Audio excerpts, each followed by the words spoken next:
And we're live. Morning thoughts, morning thoughts, morning thoughts. Shout out to the people tuning in this morning. Shout out to the people going out to work. Shout out to the people coming in from work. Extra special big up shout out to the people who work multiple jobs. I have the utmost respect for you. Shout out to the people who want good for others as much as you want good for yourself. That's a good person. Shout out to the entrepreneurs, the stay-at-home moms and pops. Shout out to the garbage man on the garbage truck. Shout out to every single clean-hearted, good-hearted person out there. Manners and respect, people. Big up on yourself and welcome back to Morning Thoughts with SouFLoTV. We have a couple of topics this morning. Let me go ahead and call out at least 10 names before I can go forward. So June O'Brien, good morning. Thank you for being here. Arlene K. Unstoppable, thank you for being here. Ed Maureen Dixon, thank you for being here. Sonia Unstoppable, big up. Manners and respect, thank you for being here. Debbie Dunkley, up. All right, Trezza T, big up yourself and thank you for being here. Good morning, Nicole. Thank you for being here. Alexander and Jacqueline, thank you for being here. Roseanne Brooks, thank you for being here. So the people that are coming, if I don't call your name, it's because the list is getting longer and we are going to get on with the show. Tyrone Morris, big up yourself. Romel, thank you for being here. Romel Cadogan, thank you for being here. All right, so we got two topics this morning, right? And the first one I'm going to talk about is the model. So the model story, and then we're going to talk about the police versus soldier story that happened yesterday. Let's start out with the model story first. So I'm not going to go into details because I want you to go watch that video that I put up yesterday about the model. However, I did ask people, Mr. People, send me some information if you know, if you're close to the case, what happened, because it seems rather random and it seemed funny. Anyhow, the story that's floating around out there, I don't know if the story is true. Here's my disclaimer. I don't know if the story is true. What I'm trying to do is I'm trying to get to the bottom of this. I'm trying to get an understanding of what really happened. You know, some of these stories sometimes just look like it's random violence, and then it turns out to be something much deeper. So I am hearing that the model female from Clarendon was actually married to somebody overseas. Somebody said SouFLo, she married a white man from overseas and she did it behind her man's back. So she is in Jamaica and she has a relationship with a Jamaican man, a black Jamaican man, and she went and quietly got married to a foreigner, a white man from overseas, to get her papers. Her papers came through. She was scheduled to leave the island sometime soon. And then that happened, what happened to her. When the story first ran, I noticed that they called her Mistress so-and-so. And I even said it in the video that I am asking you to go watch so you understand this.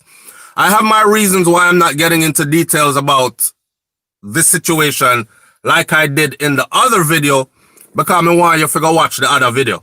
I want you to go watch the other video, but also the other video is put at a certain place by YouTube because of the things that were said in the video. So I don't want to do this video like that. However, just know, sir, it was someone that was victimized and to their demise. And when I first saw her pictures and stuff, I said, you know, so this girl looked like she could do good on a runway on an international level. She was a model. If they could only get her overseas. So the story that's floating around now, about she getting married to some foreigner behind her man's back and papers coming through, she'll get ready to leave the island. I'm thinking to myself, how's she getting ready to leave the island? What was she going to do with her children? Because me know she have like 2 or 3 kids. But I think like the typical Jamaican family, barrel children. I was a barrel child for quite some time. So barrel children are children who your parents left you with your grandmother or leave you with an auntie or an uncle. And a lot of different things happen to a lot of these children because people victimize them again because your parents are so far away. Anyhow, I'm thinking if that story is true, then she probably was going to leave her kids with the father, leave her kids with our parents. I don't know. But that's the story that's going around. I don't know how valid that story is because a lot of the times, you know how our people do already. They pick up a story and they sensationalize the story by adding so much to it that never happened. Yeah, man, him jump off of the building and then fly across the room, and none of that happened, right? So I'm trying to figure out what really happened with that story. Did any of you hear about that story? Are you familiar with the story?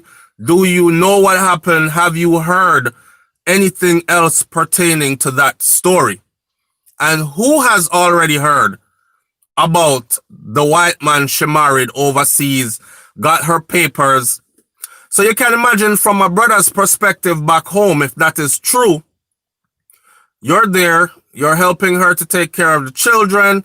You're in a relationship where you're invested. Your heart, mind, and soul is in it. Only to find out that this person got married to somebody else behind your back, and their plan is to leave you and go live overseas. Maybe she wanted to further her modeling career. Maybe a modeling agency or a couple modeling agencies. She probably sent out her headshots, and a couple modeling agencies said, if you were here, we could do a lot with you.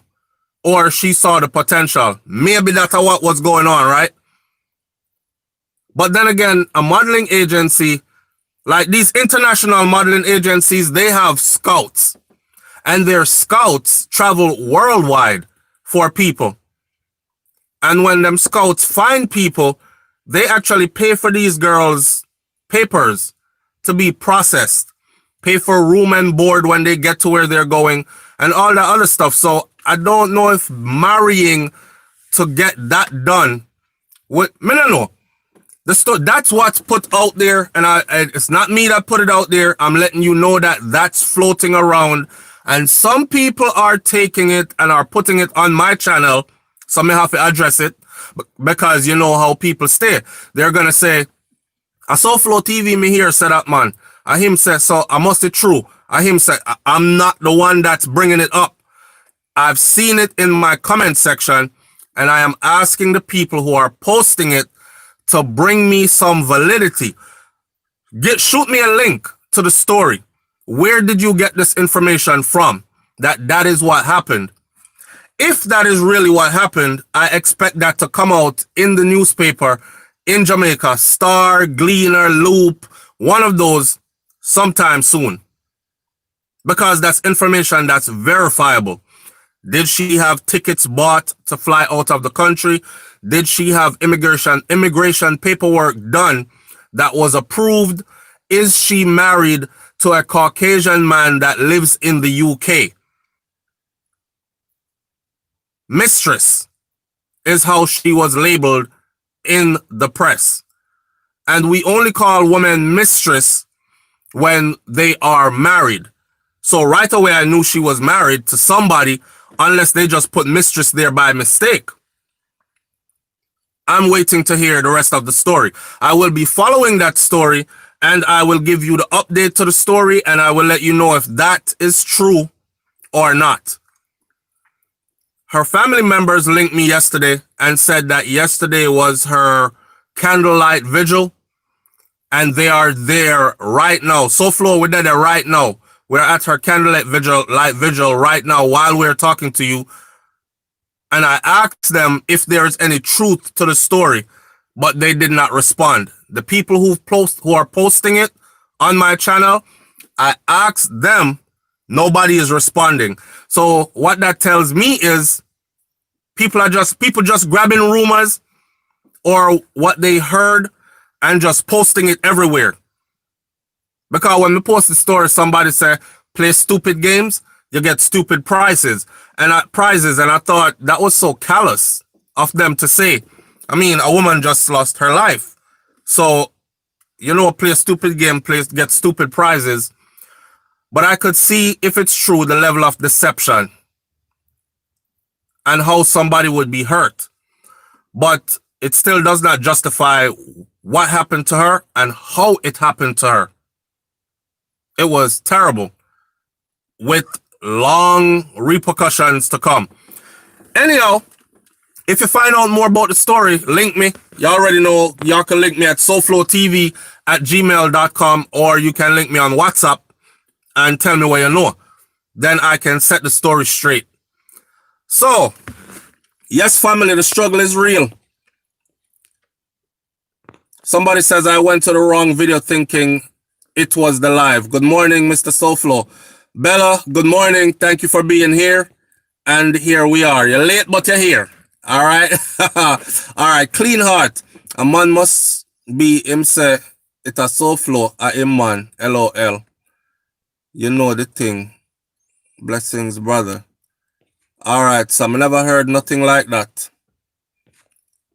So no one has heard. I'm just running through the comments real quick to see if anybody can update us. Then we're gonna move on to the soldier police story. So the soldier police story here, you see? And the people them still blind to what's going on. Now, I went to the JDF site, the JCF site, which is the Jamaica Constabulary Force site, and I got the story directly from their site. However, I cannot read the story because it's on my other phone, my business phone, which I don't have in my possession right now. I don't know if Kai have it run there, so I'll play games on it or what. But anyways, I'm taking this one directly from the Star, which is close enough.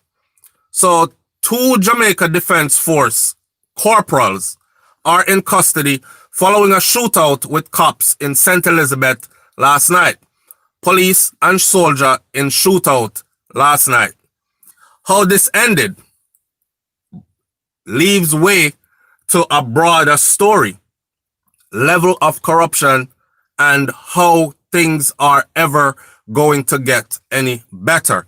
Because a lot of citizens are in denial that our people in uniform who have been entrusted to protect and to serve are actually out here serving themselves, and they're not really protecting citizens. They are in the pockets of, and they are protecting criminals, and they are in cahoots with criminals. That's been the long-standing saying, but a lot of people are in denial. If police say so, then it's so. If police say him guilty, then him guilty. And we do these stories to draw that line, to show people that if police say so, a lot of the times it maybe is not so. If we are dealing with a set of people that are basically criminals in uniform.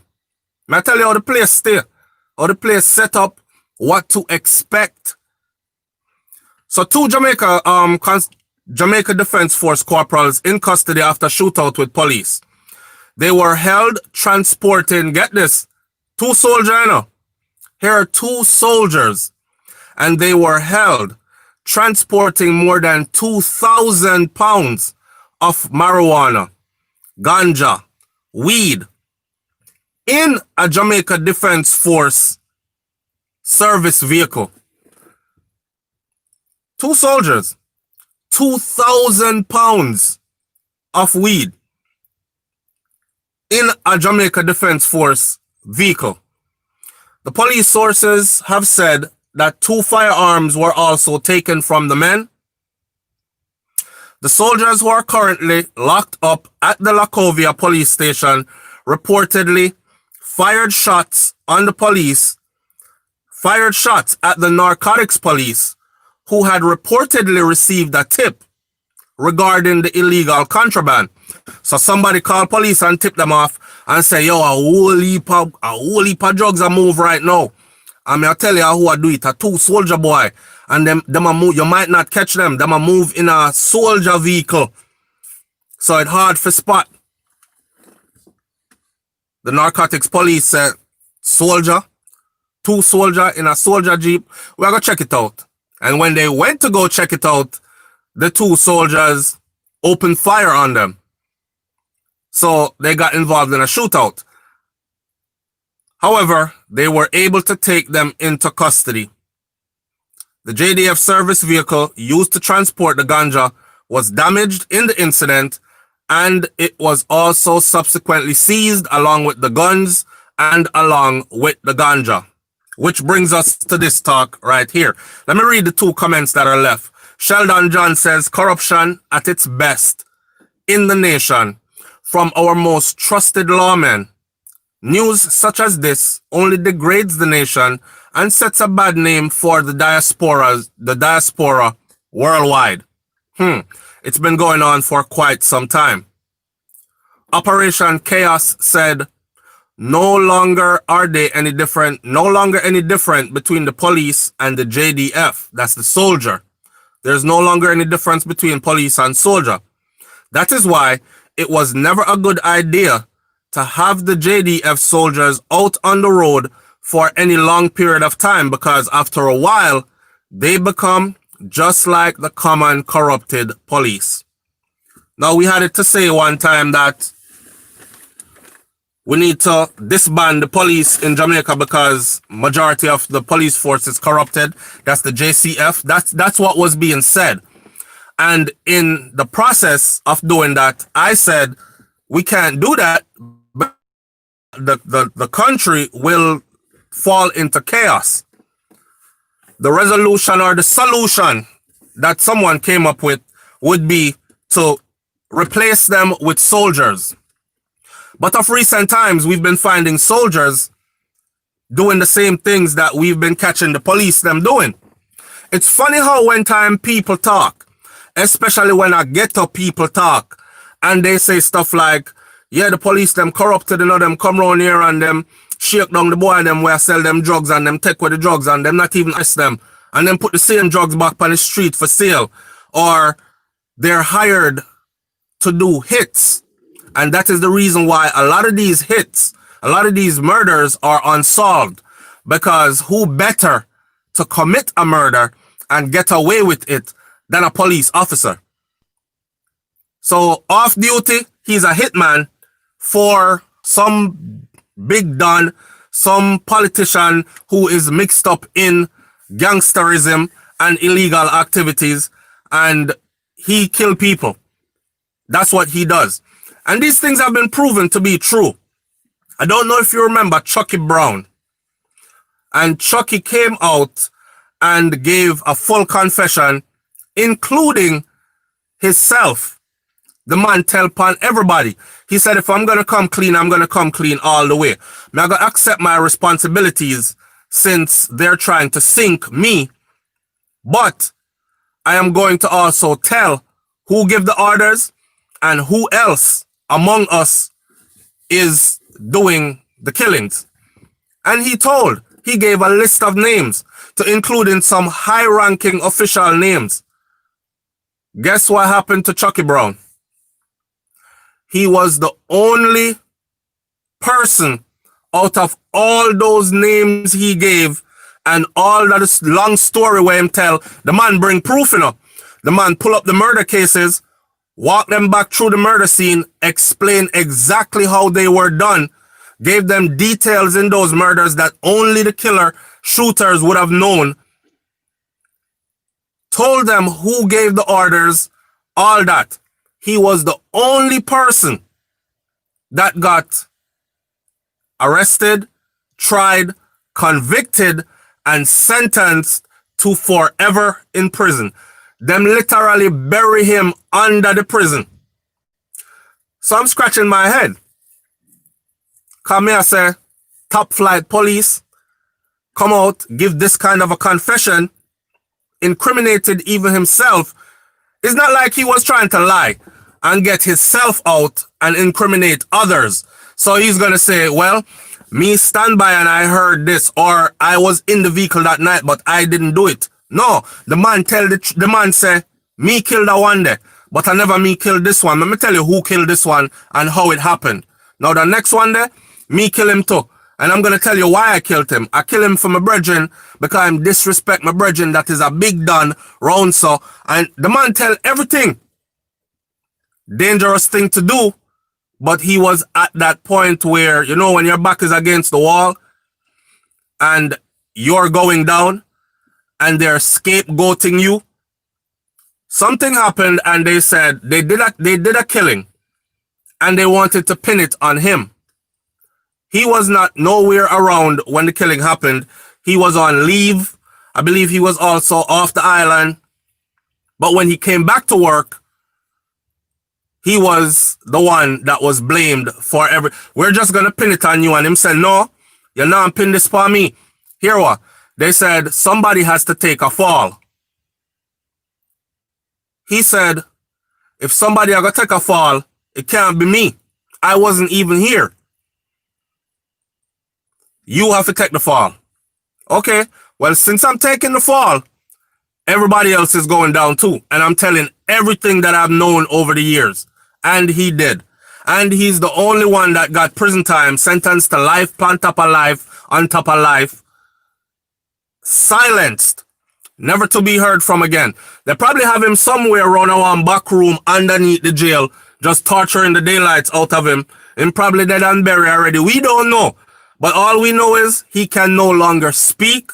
He can no longer call out anybody's name. And this man here call some top ranking name, you know.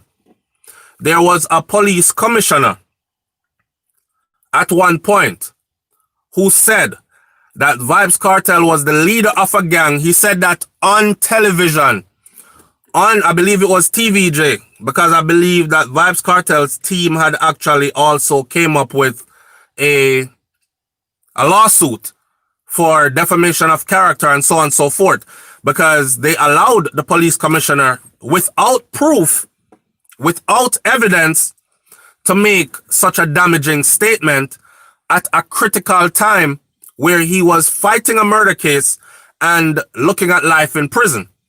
Now, most Jamaicans go off of, if they're in you, yes, police hold him, so I'm guilty.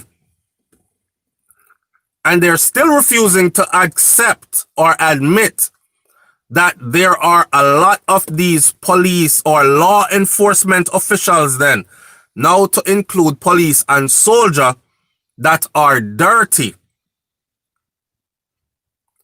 He came on television and he said, Vybz Kartel is responsible for a gang. He is the leader of a gang, his exact words, that is responsible for over 1,000 murders across the island. Or whatever the number was at the time. I don't remember. I did a video on it. Hundreds of murders across the island. I said, this man is dangerous. And if he is really responsible for hundreds of murders across the island, there has got to be some proof to this. I mean, you can't just get up and say, you're responsible for 100 murders across the island. I need proof. Where did I kill anybody? What evidence do you have that links me to hundreds of murders across the island? All right. He was able to say that. Later on, that same police, Chucky Brown, call him name, you know. That same police commissioner was one of them that Chucky Brown called his name. After he did that little piece on TVJ, I believe it was TVJ, I'm not sure. After he did, so I'm not incriminating TVJ, let me say I'm not sure. One of those major networks in Jamaica, he came on and he did that accusation. After he did that, shortly after, he himself was under investigation and found to be deeply rooted in corruption. His visa to the United States of America was confiscated, seized, taken away, made null and void. In other words, he was not welcomed here to travel. Is it? All right, wifey is here. Babe said it was TVJ. So it was TVJ. Okay, I don't want to cause you know how this thing go. YouTube is a funny thing nowadays. This ain't like back in the day when YouTube first started. You just say what you want to say. You are held accountable now. Plus, I've always held myself like that. I don't want to spread rumors, tell lies, and act like it's the truth. and then mash up other people's business in the process. So if you hear me double down on something, it's because I've done some extensive research, reached out, talked to some people, documented, recorded some phone calls, all them thing there. People afraid to call me because they know that I'm going to record the phone call most of the time. People will ask me, SouFlo, just use the voice changer thing and change up my voice, please. But you can put the story out there just like I said it. And I've done that too. Anyway, so it's TVJ. Chucky Brown called up that same police commissioner. This is the commissioner of police. And the commissioner of police gets on television and accuses you of hundreds of murders across the island at a time when you have a murder charge on top of your head and they cannot prove anything about the murder charge other than what they have strung together. No physical evidence, no DNA evidence linking said person to case, whatever. But his words were held as credible. That same police there, that same police commissioner had to run away and leave his job, but he was allowed to retire and he was allowed to ride off into the sunset and collect a fat pension for the rest of his life, right? Even though it came out later that he was linked to certain uncertain big man that is involved deeply with the underworld in Jamaica. So to see these soldiers now get back up by police with this on 100 pound of ganja, you know. This is not 200, 300 pound of ganja, and this is a lot of ganja when you're talking about 100 pound, 200 pound, 300 pound. This is thousands of pounds of ganja. And they're busting guns at the police that are not their registered firearms. It's not the service issued firearm.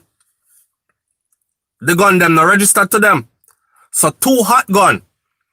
2 soldiers riding around with 2 hot gun. And I can imagine they also have their service weapon. So people, and I see the story them went and people are telling us, nothing no go so. Him never bust no shot at the police. Them shoot the youth, them put a gun in him hand, and them says a shootout go on. It happens a lot.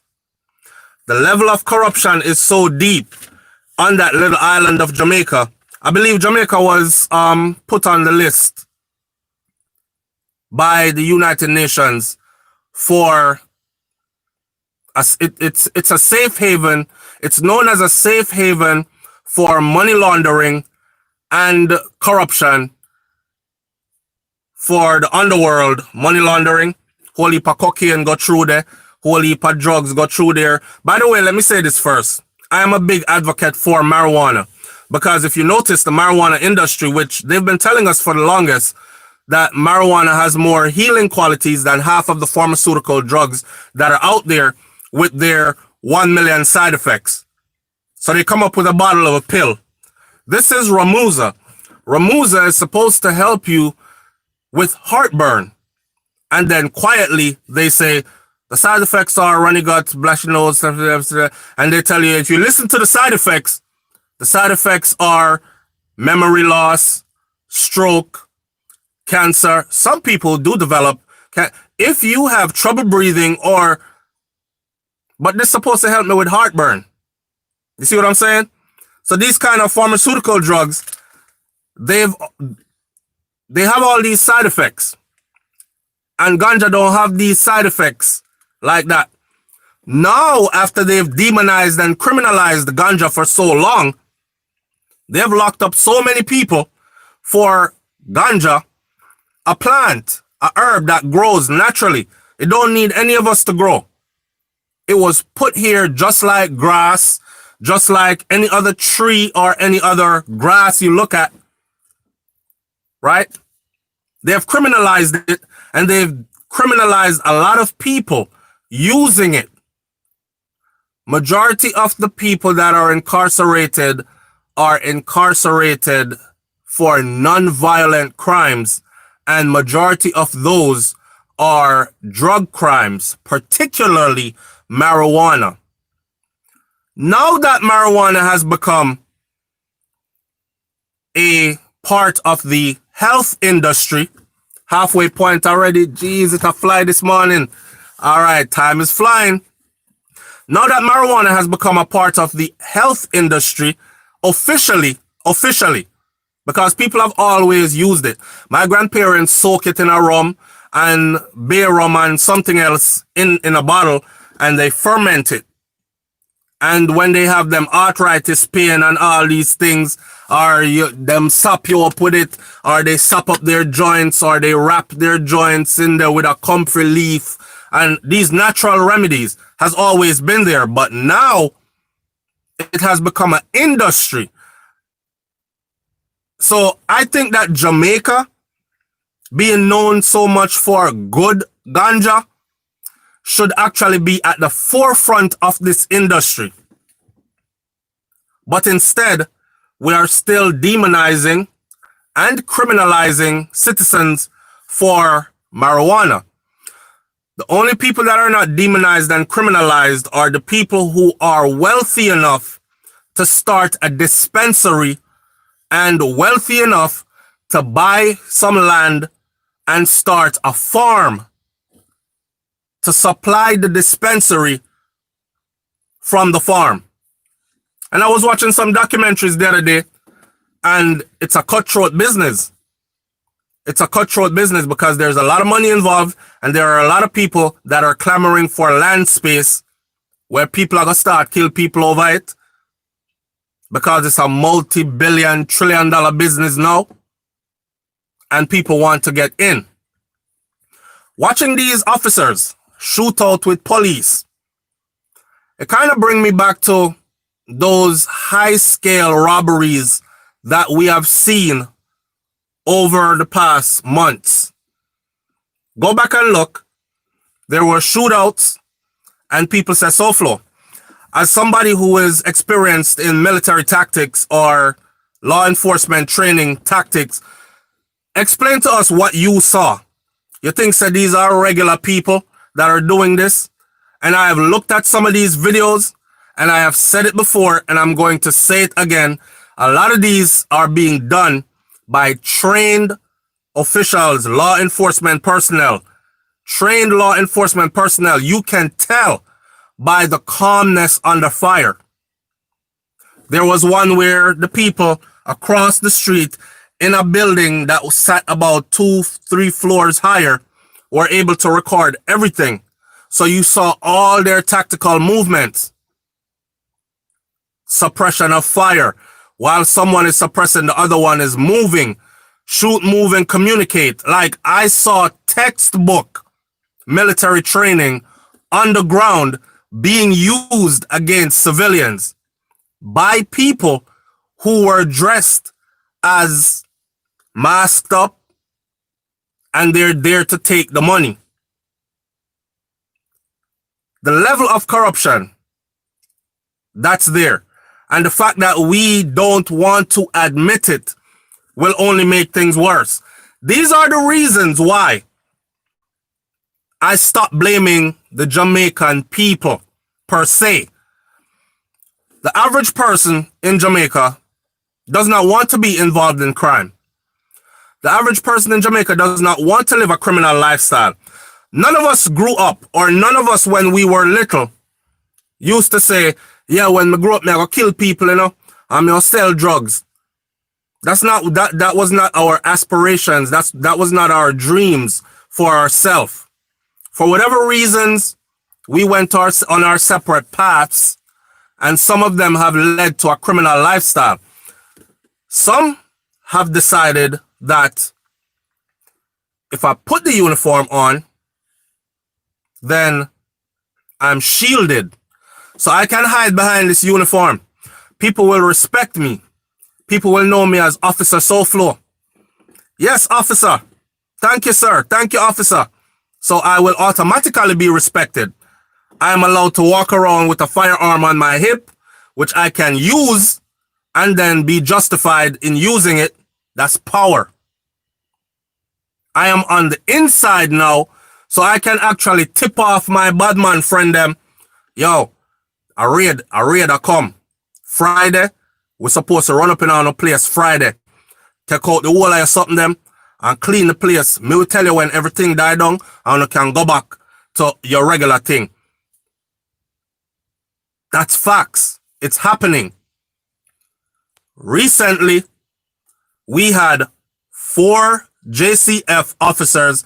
Let's not talk about how the relationship between soldier and police has always been a tumultuous one. Even when I was growing up in Jamaica, I used to hear people say it all the time. Yo, you know, since a police box down a soldier box down a police out of Christiana this morning. Soldier box down police, kick down police, police and soldier fight. Soldier on deployment, what they call deployment, then they're on location in other parts of the country. Say you live in Kingston and you get stationed in Montego Bay cause state of emergency or whatever is going on. And your woman is left at home for weeks and weeks at a time. So Squaddy, who patrols the local area, makes it a point of duty to try to get with soldier man wife. Just for stripes. Just for stripes. Just so him can say, yo, that soldier boy there, I'm going like him a big tough man and yo, and me a beat down him woman, you know. In him house, me can't tell you how him bedroom look. Can't tell you how him living room look. And they did it for stripes. And we have, and if you think it's a lie, go back again and check our news headlines. It was one recently where soldier come home, find police in him house, police run through the back door naked and pick up gunshot on his way out the door. There was another one where it was vice versa. Police come home and find soldier in him house and was about to shoot him, but he escaped without getting shot. He fired the gun, but it missed. Right? So a regular thing, may I tell you. So the relationship between soldier and police has always been tumultuous. We laugh at it and we make funny jokes of it, but it's terrible. What this all boils down to is this. When we're blaming the people who have to live in this every day, come here and you fly out, you know. We live under a different regime. You understand? So we have levels. If you're in Canada right now, if you're in England right now, if you're in the US right now, if you're somewhere in Europe right now, we have levels to this. Many different outlets where we can go and make our complaint, especially when we have proof. And we can go all the way up to the governor of your state. In Jamaica, it kind of starts and ends with the local police. Chucky Brown, for example, knew that they weren't going to give any justice. So what did he do? He went to Indicom. And that was the first time I started questioning Indicom's purpose on the island. Why is Indicom on the island? People say SouFLo, but we need checks and balances because who is going to check the police and the soldier? Who are going to check law enforcement? So you need checks and balances. Okay, I understand that. But I'm not seeing what Indicom is doing. Like, where is their level of conviction? What are the numbers? The numbers are almost nil. So the people are afraid because we can't complain to the police and we can't complain to the people who oversees the police in a sense. So who are we going to complain to? We are left out there on our own. So when you said to the people them in Jamaica, say, you're responsible for it too, because everybody in the community knows who's doing what. You ever had a gun in your face yet? Have you ever had a gun put in your face? I've had a gun put to the back of my head in the streets. And I had a gun put to my face in school. Have you had a gun put to your face yet from somebody that you are sure will pull the trigger? Do you know what it's like to live in that kind of a fear? Especially if you're a parent and you have children that live in that environment as well. And bad man, I tell you, say, keep your mouth shut. You see, you picking them? You go and live, and the youth them go and live.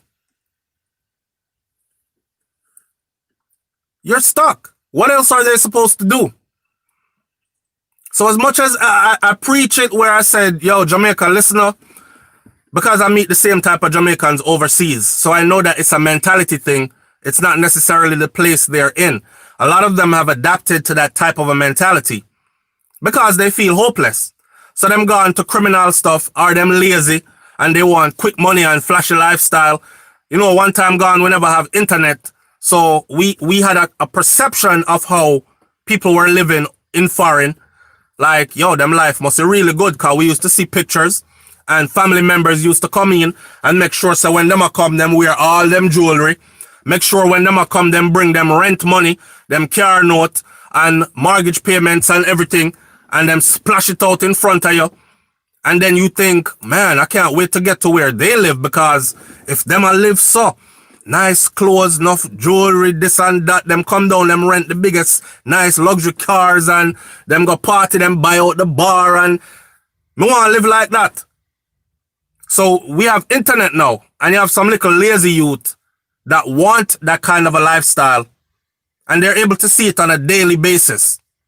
If you look at most of them, they dress and act as if they are in a rap music video.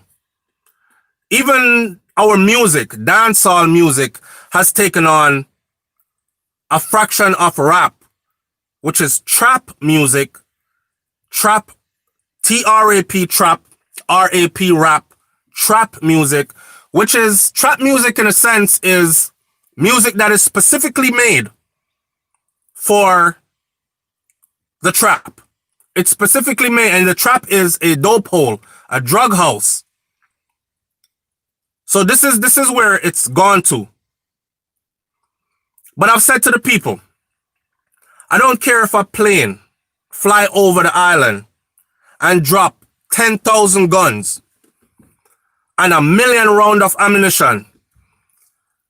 If the people love each other, care about life, are truly patriotic, people think patriotic means, you know, walk around saying, me a Jamaican, and you get a tattoo. No, you're truly patriotic when you are invested in a better future for the country.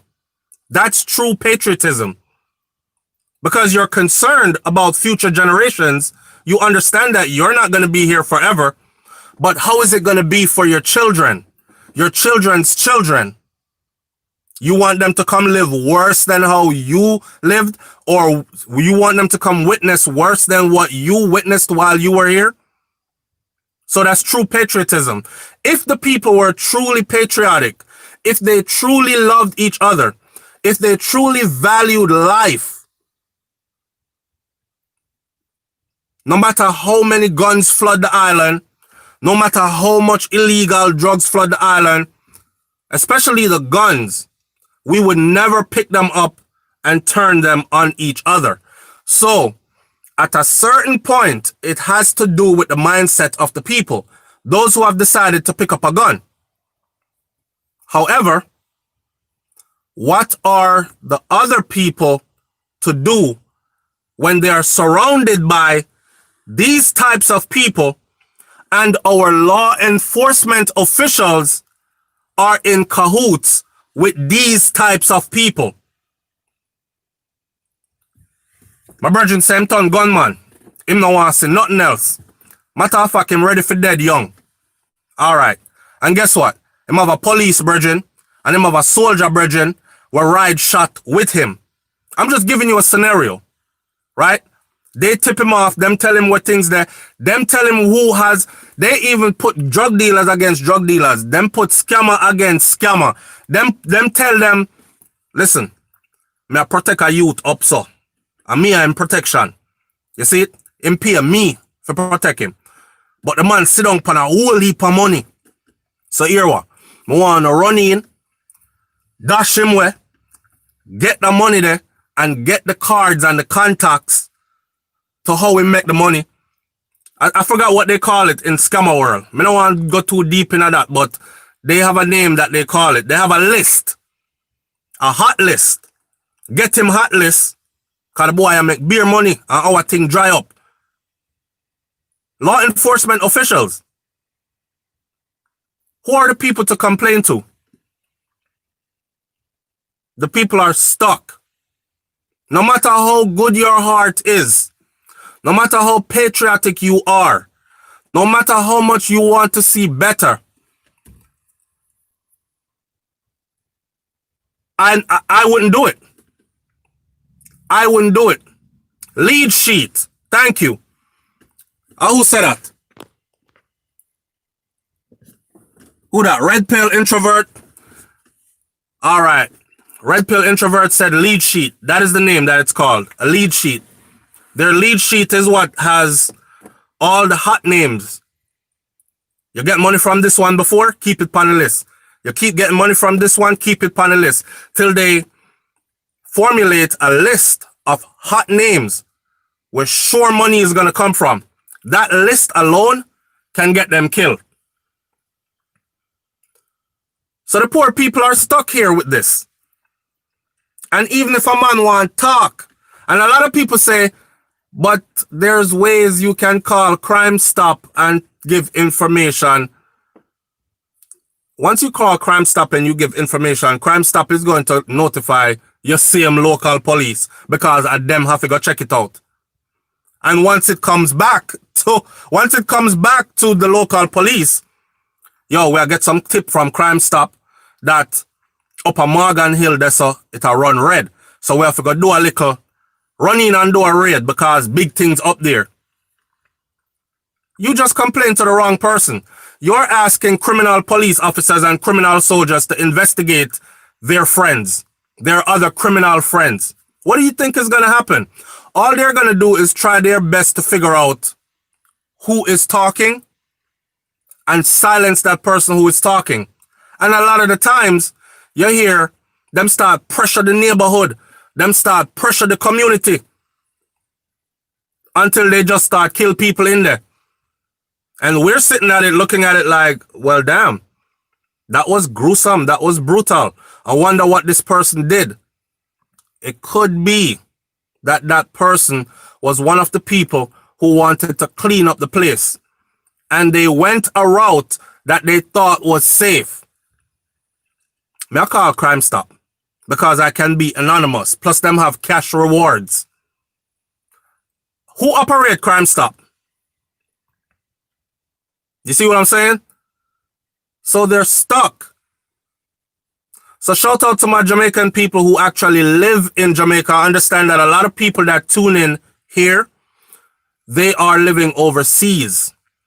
And a lot of us have lived overseas for so long that we are far removed from the realities of what our people are actually going through.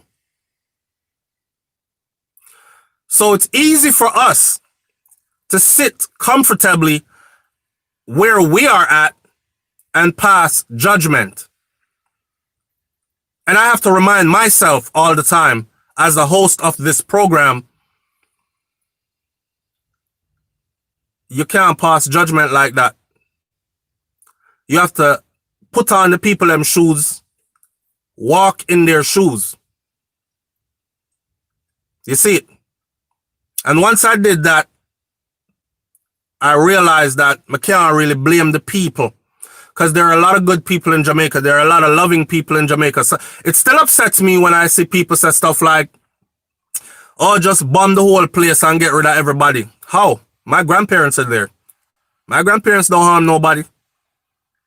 There are a lot of good people in Jamaica. I have a lot of good family members that live there that are not involved in any criminal lifestyle whatsoever.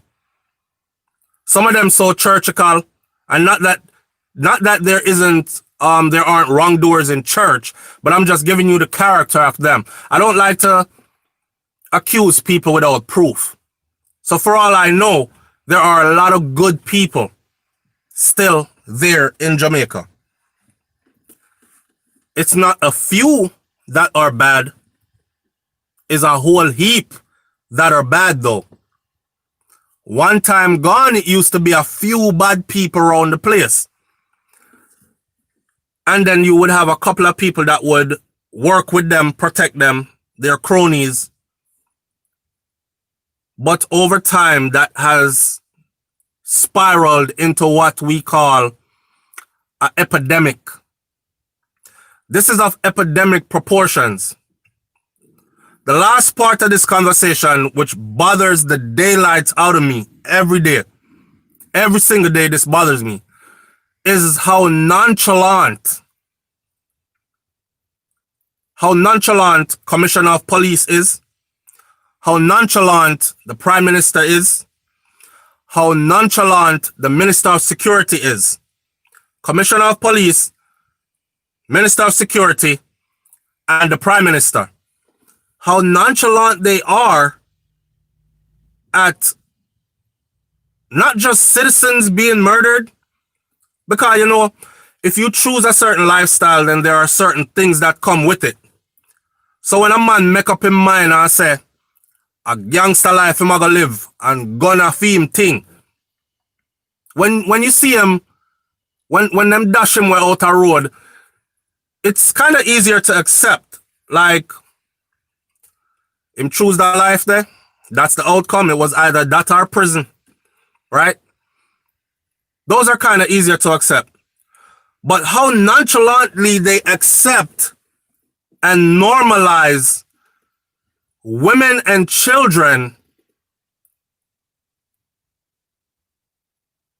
being murdered on a daily basis, pretty much. It has literally become the norm. It has literally become the norm.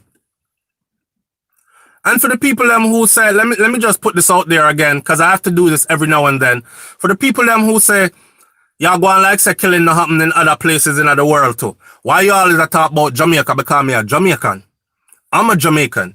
The people I care deeply about, the people I'm connected to, and there's some enable train cut that are my place as well. So when I am advocating for change, I am advocating for change for my benefit first, before anybody else. Because I am one of those people that are of the understanding that this can happen to any one of us. To any one of us. I'm not waiting for it to hit my doorstep, then I'm going to beg you to cry for me. We have to start treating this thing like we are closely connected to it. You see it? So the level of corruption that is in the country, the 4 police officers, JCF officers that were recently caught. So here we have 2 that you have to laugh, you know, because you realize at a certain point that you're stuck in a system where you basically have no control. And it looked like it's run by people who are sadistic. Here we have police and soldier having shootout. Soldier get caught with illegal guns that they used to shoot at the police. And you have JCF police officers. How quickly we forget. Just recently, I believe it was about 2-3 months ago, if not long, 4 JCF police officers were caught in the US smuggling a good amount of cocaine, and they were caught red-handed with the cocaine. Here's the funny thing about that. Remember, you know, these are the people we're supposed to trust. When I say, tell the police and make the police do them job. I want to give you a different angle to look at it from, so you understand the plight of our people who have to live under this daily. So here are the 4 police officers, right? Them get catching at the US with large quantities of cocaine. Here's the joke. When they checked, these officers were signed in to work each day they were missing as if they were there. What does that tell you? What does that tell you? Each of those officers were signed into work as if they were there. They're not even on the island. They took plane and fly out and are somewhere in the United States of America busy getting busted. 3 of them were held. 1 of them was a female. I don't know what she said. I don't know what she did. Maybe she was even a part of a deep undercover where she had to look like she was a part of it, but she was the only one that was allowed to be released, and she flew back to Jamaica the same day. Now, when you get caught with large quantities of cocaine in the US, you don't get to fly back to Jamaica just right away. You are held somewhere, and you go from there to processing. You would more than likely be put in immigration holding until they work out your paperwork and kick you out of the country properly. But she was able to fly back right away, which raised flags for me. Now, if she was doing undercover work and weeding out the dirty ones in the force, then that was a good way to go about it. And I salute that. And I would say that we even need more of that. But something fishy about that happened, and I can't explain it. What do you think happened there? But to see the embarrassment, right, of 4 police, 4 of them one time, 4 police officers who were supposed to be at work. They're not, they checked. No leave. They didn't sign up for any leave. They didn't apply for any leave. Where's her brains? Bill said them sell them. She sell them. She probably did. But boy, that must have been a hell of a sell. Because she got out right away. And as she got out, she was on a plane to Jamaica right away. So I'm thinking the same thing. I'm thinking she sell them, but was she undercover? That's the part. Was she an undercover agent that had to play along all the way till they got to the States, and then she handed them over to authorities, probably because they knew that if they handed them over to authorities in Jamaica, nothing would happen. It probably wouldn't even make the news. Maybe she didn't. Who knows? But the way it's looking as if. But the point of the story is this is what the people deal with on a regular basis, on an everyday basis. So let's not be so dismissive when our people are telling us that, listen, man, if I could have leave right now, I would have leave right now. The place I run away. It used to be nice, it's not nice again.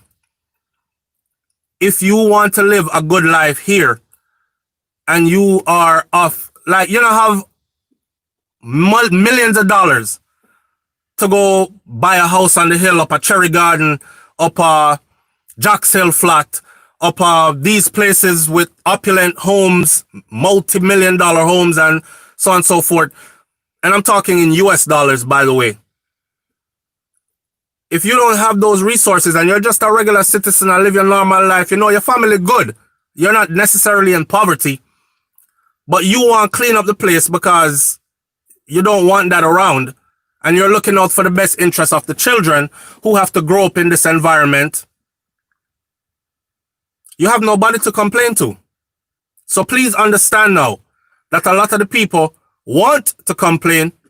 They have nobody to complain to. As a matter of fact, they are in fear of their life.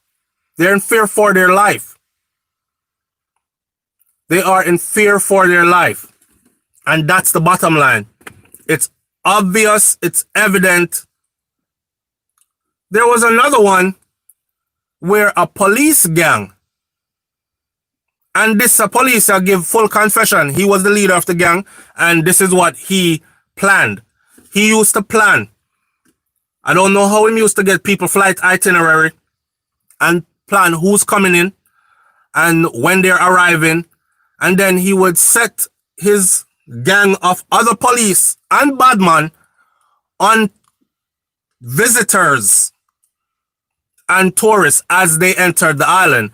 returning residents was his pick, not even tourists. So they are careful not to even disrupt the tourist industry, the tourism dollars. Let's prey on the returning residents.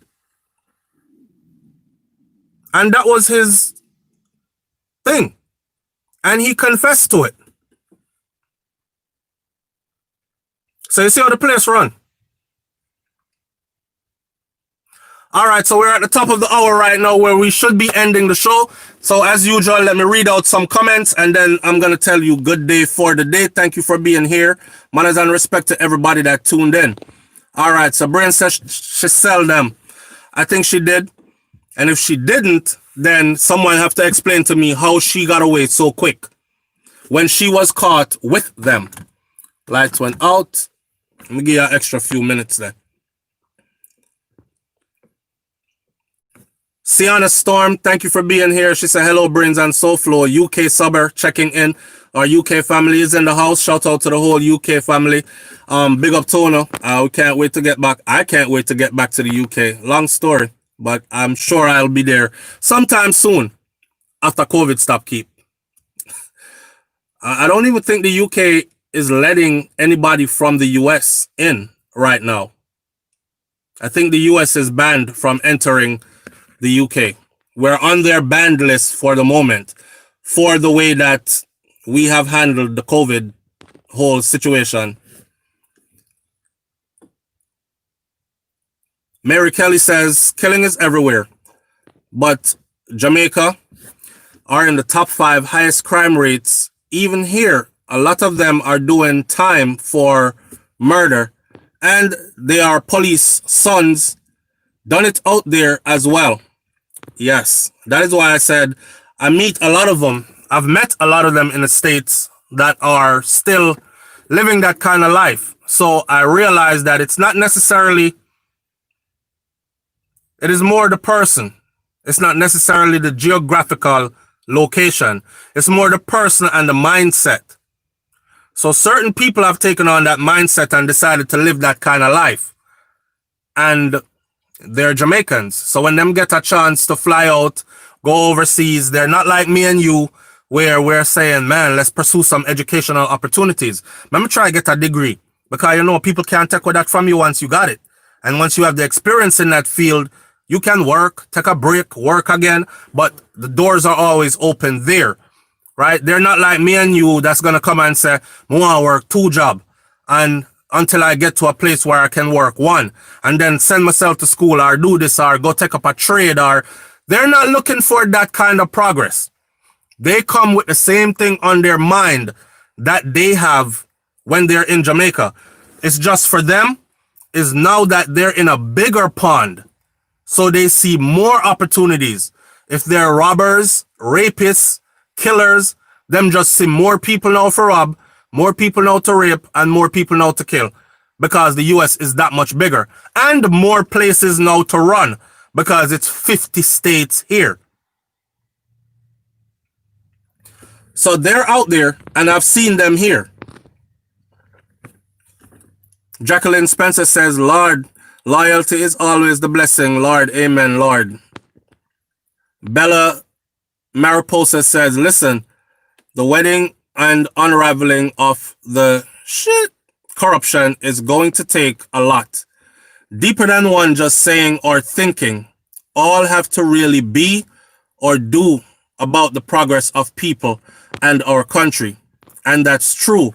But if that is what it takes, then I don't want to sound hopeless and say, or leave anyone feeling hopeless and say we're doomed and there is no hope in sight.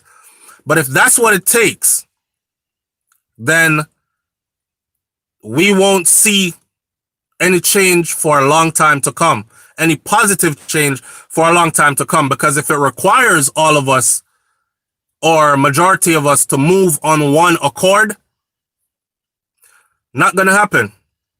Not now. Not now when people are so much more into material possessions and a fake lifestyle and these narcissistic mindsets than they are about love and unity and family and country, and just it not gonna happen. Everybody is moving in a different direction, chasing many different things, and there's really no unity on. Look at the election. Look at voting. Just simple voting. Whether you want to say, oh, your votes don't count, they pick who they want to pick anyways. Let's scratch that off the table. Just as a sign of solidarity. The people can't get it together. They complain all year long. How much people get killed last year? 1,300 and something. How much people get killed the year before that? 1,500 and something. How much people get killed the year before that? 1,700 and something in 1 year. Who do you have in power now? Okay, it's this person. What has this person done to make the place safe? Because if you ask the average Jamaican that visits, they're like, yes, SouFLo, the place nice and everything, but me not lie, there's still that fear. So I'm paranoid the whole time. When nighttime come, me lock up, me make sure I'm behind the grill them. And that's like being in prison and going into your cell and locking your own door, keep yourself in there because you want to be safe. We've normalized burglar bar in every house, not realizing that we were burglar barring every house because the crime rate was that high. But you know what we lied to ourselves and told ourselves? It looked good upon the house, man. You know, and then we started to fashion it and iron them into these beautiful designs. I drive through some neighborhood over in Portmore, and the neighborhood literally looked like burglar bar city. Heavy burglar bars and these spiky irons on top of the wall around people's property. And in one sense, it looks good. The craftsmanship of the work, cause welding and bending iron to make shape, and I don't know, piece of steel. It looks good. But if you really sit back and look at it, it's the citizens actually caging themselves in from the evildoers that are outside. So we've normalized everything. We've made excuses for everything. We've even made excuses for our politicians that are responsible to govern once the people can't govern themselves. That's what they're there for. They are there to govern. They have been elected to govern, to make the place safe, to provide opportunities, to not squander out the funds and use them where they are needed to benefit the people and, in essence, benefit the future of the country. What do you see instead? Lexus truck, Benz truck, X6, BMW brand new truck, big mansions on the hill, looking down on the people like peasants and peons. That's what you see. So them rob out the whole of the money. And that's just how the place run. Anyhow, we're going to leave this conversation here. I don't want the video to go on too long. And we've already passed the hour by 8 minutes. Thank you for being here. And we'll catch you tomorrow morning on Morning Thoughts. Remember, try to keep a level head all throughout the day. Find a reason to smile. Matter of fact, find a reason to laugh. While I was going through school, there was one of my professors and she said, if you laugh until you cried, and if you cried until you were shaking, all in one day, then you have lived a full life in that day. I wasn't too into the crying part because as far as I know, you cry when you're sad or you cry when things have gone wrong. You're disappointed, you're hurt. It's just mere hurt feelings go along with crying. So I didn't understand what she was saying. And then she pulled out these videos. And I don't remember what them names. Something cake videos. And we sat and we watched the videos. And people, they were very short videos of people doing funny things but telling their life stories about the obstacles they had to overcome and so on and so forth. And I caught myself as a grown man. She would turn the lights off so we could watch it. And when she would suddenly turn the lights on, a lot of us were in there crying. And she said that's the tears that she's talking about. So, may not tell you if you find a reason to cry today, but you might be able to find a reason to cry so hard that you start laughing. All right? Life is serious, but we don't need to take it so serious that we forget to live it. Because that's all we have. So manners and respect, people. Spread a little love today. Love yourself, most of all. Self-love. Best love. All right? And I'll catch you on the next video tomorrow morning, right here, 6 a.m. to 7 a.m. Stay tuned. I am uploading multiple videos to the channel per day. So it's not only morning thoughts every day. And a lot of people are missing the other videos. So I'm just letting you know that. I'm out. Peace.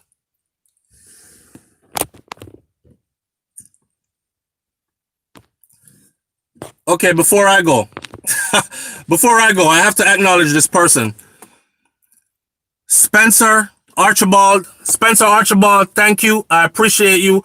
Spencer Archibald just gave a donation, and Spencer Archibald said, thanks for being you. Thank you. All right, and I appreciate you greatly. I don't like for people to do that and then I don't see it. So blessings upon you, family. I appreciate you. Thank you as well. And for the rest of you, right here again tomorrow morning, 6 a.m. And it's going to be the freaking weekend. You already know how we do there. Might do some Dear Soul Flow, some extravagant stuff. Bring a bit of laugh and humor. Lighten it up. And we'll go out for the weekend with a bang. All right? Blessings. Peace.